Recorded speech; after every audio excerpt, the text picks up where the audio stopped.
So howdy there, Gracious Gang. It's Mike from thegraciousguest.org bringing you the Gracious Guest Show today. I'm delighted today to just do another one of these little reviews, which I do from time to time. And we're going to take a look today specifically at the 2010 film The Way. But before we do that, please make sure you do all those things you know how to do. You know you got to do it. Click subscribe if you haven't done so already. Make sure to like this content, like the video, share it far and wide. If you're listening to the podcast, jump over to YouTube just to at least to subscribe to the channel if you can. That'd be great. But I do love providing this content for people depending on where they are, what their preferences are. If you like video, I've got video for you. If you like audio, well, here we go. So at any rate, welcome to the show. And I was thinking about doing a review of this movie for quite some time, and I don't really know what made me hold off on it. I haven't been planning on doing a review of it since 2010. I didn't have any kind of podcast or vidcast or anything like that at the time, but I've been doing some form of podcasting, radio, YouTube, this kind of thing now going on, well, close to 10 years. And so, I knew this would eventually work its way back to the fore here. So what's interesting is this is a film that I find students really seem to enjoy, to get something out of. They're touched by this film. And it's interesting because I'm trying to think the only significantly present young character in the entire movie is a gypsy thief who's like 13 years old, who gets in trouble from his dad. And it's a very important part of the story of his own growth, of course, his own recognition of his sin that he's committed in this theft.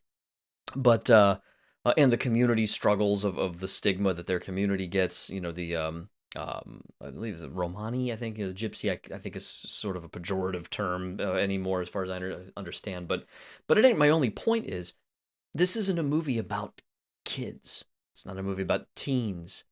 It's a movie about characters who are in their 40s up to 60 or more. Why would these teenagers that I show this to like this movie?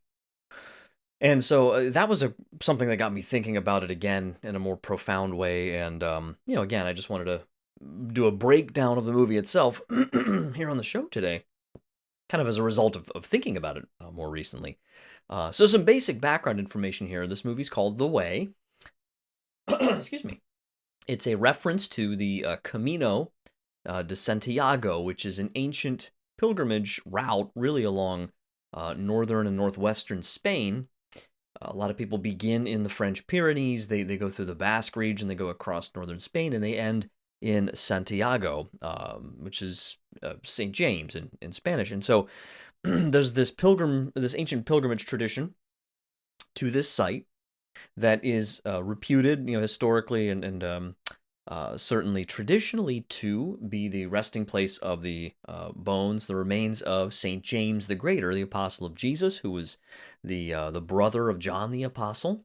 There was another St. James, James the Lesser, who was a relative of some kind of our Lord's. He's called the brother of the Lord, though that word brother, is not necessarily as sort of what's what a lot of people would assume, that he's his blood brother. He could be a son of Joseph's from a previous marriage. There's a tradition that Joseph had been previously married, whose wife had died, and then he remarried Mary. I've never really been convinced by that tradition myself. I think that seems to be an older tradition. It's more likely that the word brother here is just used the way it's used frequently other places in Scripture, reflecting a far more broad kind of family culture where your cousins are brothers, distant cousins are brothers, even close family friends. It's a much closer society than our kind of 20th century nuclear family kind of precision with terms like brother, cousin, first cousin, second cousin, whatever it is. So at any rate, the St. James, who is John's literal brother, is the one whose bones are, according to tradition, in this cathedral in Santiago in Spain. And so this tradition developed over the centuries of traveling, making this long, arduous trek with very little, maybe like basically the basic provisions you needed, begging for food along the way, depending on the hospitality of strangers, fellow Christians, giving your entire self into the hands of our Lord and divine providence. So pilgrimages themselves are a very intriguing and integral part of many religious backgrounds, many different religious systems and religions throughout world history, but certainly within Christian tradition, it is a time honored, very profound experience of going on this journey that itself is like a microcosm of life itself. You might see where this review is going. Right? Some of these reasons why the movie is just dealing with tremendously wonderful content to begin with, and so that's really the backdrop for it. Is this specific pilgrimage route, which ranked up there with pilgrimages to Jerusalem and pilgrimages to Rome, was in the top three basically of pilgrimages all through kind of Christian history, in ages past, especially, and the medieval era on, really, this particular pilgrimage. So that's your backdrop for this movie. A little bit of some spoiler alert here. So if you have not seen the film, I'm gonna try to go a little light on spoilers, but there's not really any way to avoid them altogether. And so all I will just say is up front, if you watch the trailer to the movie, this first thing I'm going to say is basically given away in the trailer. It happens within the first like 2 minutes of the movie, and it's kind of the point. So they can't really make it a huge surprise, or anything like that. But we meet up with Thomas Avery, Dr. Tom Avery, played by Martin Sheen, who is a ophthalmologist in, I think, Ventura, California. We see this really idyllic kind of beginning of the movie. His life, is fairly comfortable, and no sort of delay whatsoever. He gets this phone call while he's playing golf with some of his doctor friends that his son, who we learn as the movie goes on, he was estranged from in many ways, just because they have a very different take on life and the world, and Tom's wife has passed away years before this, so it's just him and his son, and he and his son aren't very close. His son is in his late 30s, close to 40. His son, who is in the film played by his real life son, Emilio Estevez, who is the writer and the director of the film, and who appears in it in various ways throughout. But Tom gets a call that his son, Daniel, the character's name is Daniel, has died in just an accidental death in a storm in the French Pyrenees, while attempting to go on this Camino, the way, this pilgrimage. And Tom is, of course, devastated, and he goes to France to basically take the remains home, take his son's body home. And while he's there, he learns a little bit about the pilgrimage. He's reflecting on how he was just estranged from his son. He's dealing with a lot himself, obviously. And so he decides to take his son Danny's pack and complete the Camino. A police officer that he's dealing with there, the captain who had called him originally on the phone, tries to dissuade him from this. He's saying, you're not really ready for this. And this captain has been on the Camino himself, which is typically at least about a 500-mile trip, or it's 800 kilometers. It requires training and preparation. It's not something you can just jump into. Tries to warn him of that. But Tom is determined, and so he sets off on this journey. And so the whole setup is just beautiful. It's filmed on location, most of it, if not all of it. It is very well written. The pacing is just very, very well done. I think it's not too fast, not too slow. You really feel like you're on this journey with the characters in this film. And that brings me to the heart of it, I think, is the characters. So Tom meets up with different people along this journey, some who he gets to know better than others, and there really emerges this group of 4 people. And it's clearly influenced a little bit by The Wizard of Oz, I think, in a way. There's this kind of wacky assembly of the 4 of them. They're all very different in a lot of ways. Joost from Amsterdam, who's maybe my favorite character, the first person he meets, who's just this kind of, big, rotund, kind of jolly Dutchman, who is just he just loves life, and he says he's going on the trek to shed weight so he can not have to buy a new suit for his brother's marriage coming up. And Tom says to him, he says, "Well, why don't you just buy a new suit?" He says, "I don't fit in my old suit." He goes, "Well, it's the second time he's getting married, you know." And so he's concerned about, wanting to just be able to fit into his old suit and all this kind of stuff. It's being economical. Then later, Tom meets up with Sarah, who is from Canada. She's pretty abrasive. There's clearly some baggage, from her own life. But just all these things keep coming together to make them keep crossing paths, and eventually they start to journey together. And then the fourth member, the final member of their group, is Jack from Ireland, who is a struggling writer who is writing for travel magazines, and he's trying to write about the Camino. He knows everything about the Camino, but he's a wanderer himself. You see that he has some deep-seated issues with faith and with the church and everything.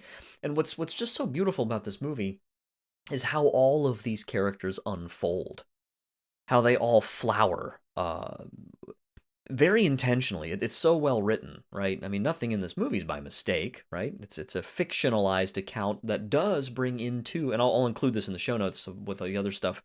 It brings into it references to, I don't have the book in front of me here, but there's a book. Oh yeah, so Jack Hitt's book from the mid '90s called "Off the Road: A Modern Day Walk Down the Pilgrim's Route into Spain."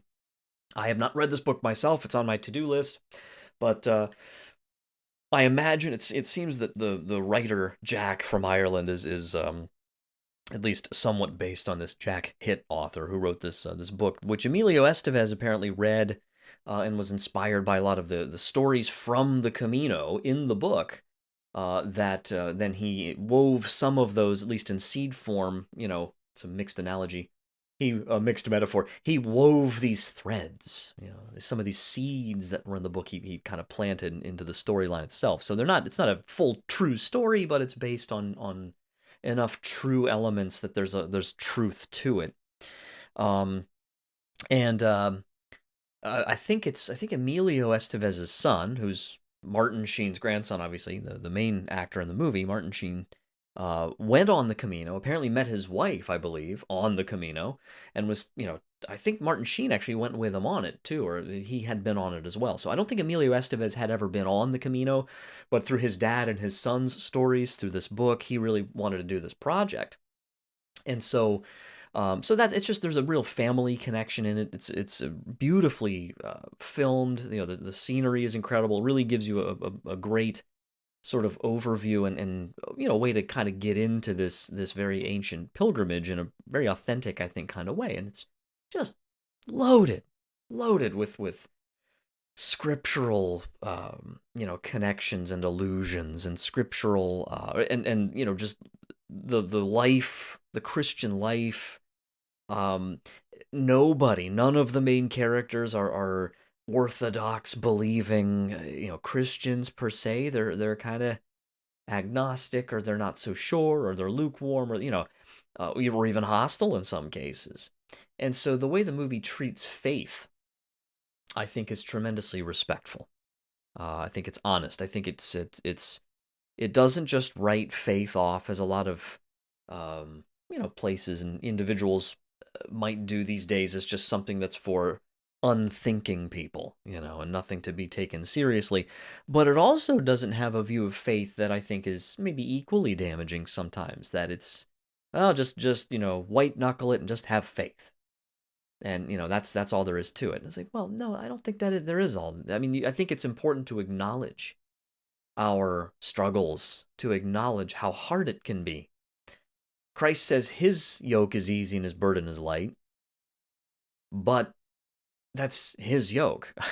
It's not my yoke. My tendency is to not have a light load.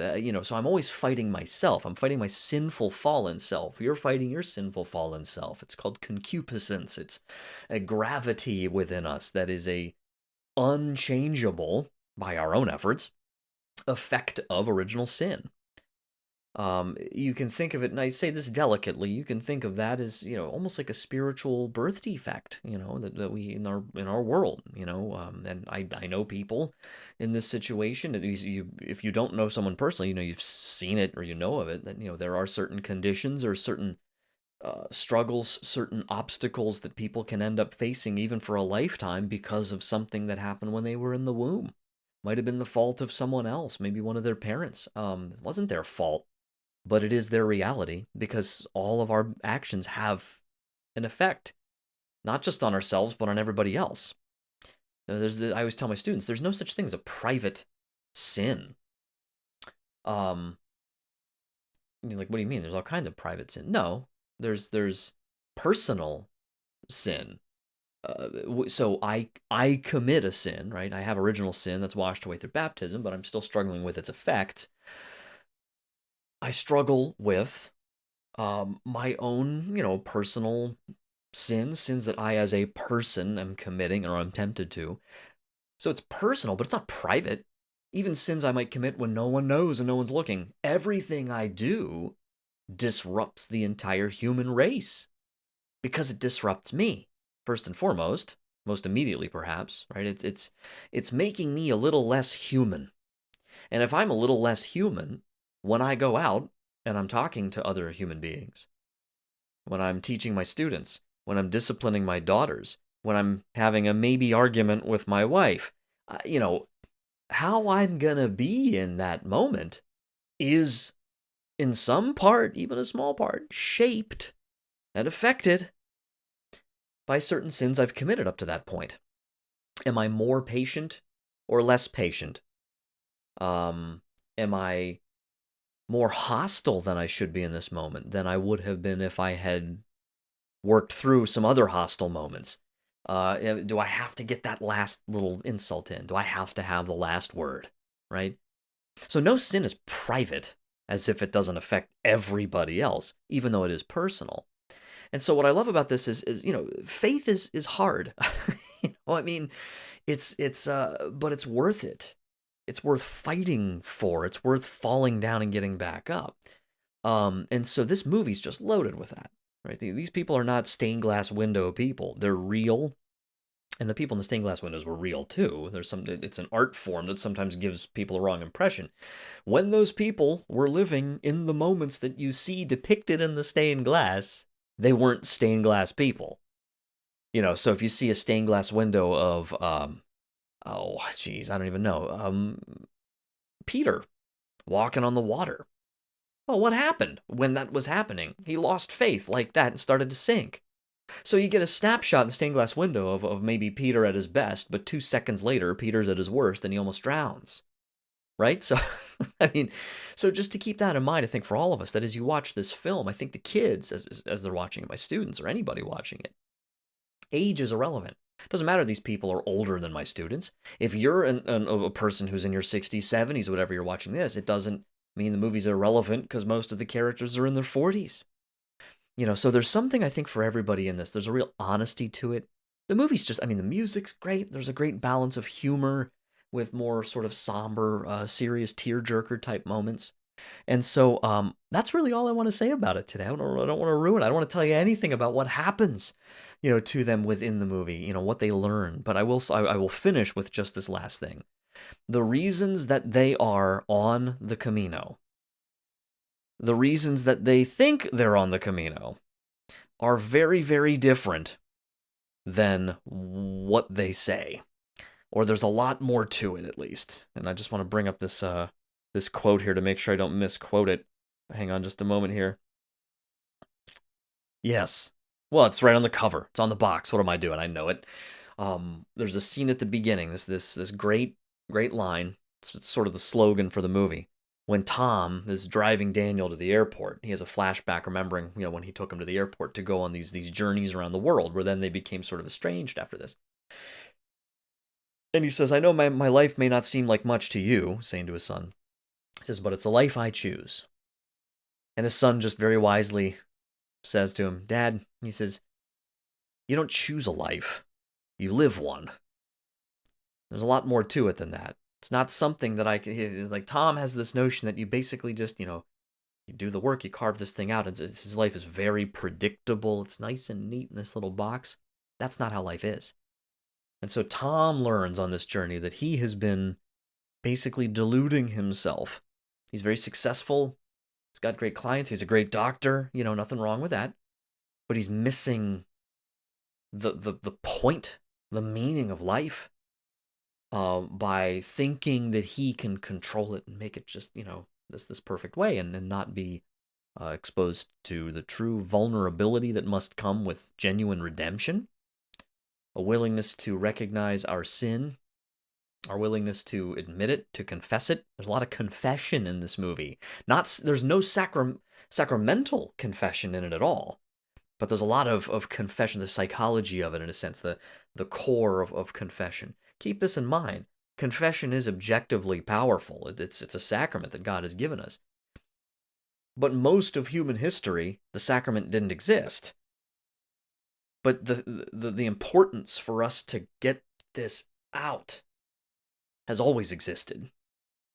And God works with whatever we give him, And so anyways, I guess what I'm saying is stop watching this at the end of the video here as it's about to wrap up. Make sure you click subscribe to the channel, like this video, share it far and wide, and go watch The Way. Rent it, buy it, whatever the case is. I'm going to share the show note links here below in the show notes, as well as the link to that book, Off the Road, a modern day walk down the pilgrim's route into Spain. Last thing I want to mention is watching this has really made me excited about the Camino. I don't know if I have it in me to do it someday. I consider it.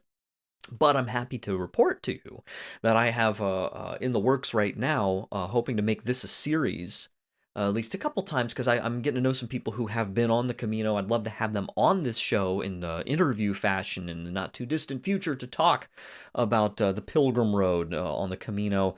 I'm loosely thinking of basically, calling it like Tales from the Camino or something like that, and having installments. So that's something that I definitely want to consider. A lot of things for future consideration, for prayer, for contemplation. Watch the movie The Way. I guarantee you're going to love it. God bless you guys, and until next time, don't forget to wonder. Take care.